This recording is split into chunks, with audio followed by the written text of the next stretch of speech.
ஆனா மறுபடியும் அந்த பூச்சிகள் திரும்ப வரும்போது அது திங்கிறதுக்கு நல்ல சேர பூச்சி நல்ல கருத்துக்களும் நமக்கு ரொம்ப ரொம்ப பயனுள்ளதாக இருக்குது.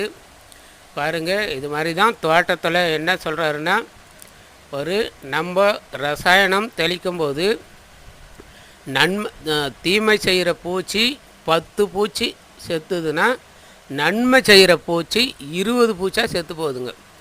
அதுக்கப்புறம் மறுபடியும் விஷம் தெளித்தோம்னா நமக்கு அது நல்லது இல்லைங்க. அதனால தான் எப்போவுமே நம்ம இயற்கை பூச்சி விரட்டி, பூச்சி கொல்லி அல்ல, பூச்சி விரட்டி நம்ம தெளித்து நல்லா என்ன பண்ணுவோம், இது மாதிரி நல்ல பூச்சி விரட்டி, இயற்கை முறையில் பூச்சி விரட்டி தயார் செய்து நம்மளே தெளித்தோம்னா அதை பூச்சிலாம் உட்காராது, சாப்பிடாது, தூரம் போயிடும். அதான் சாகாது.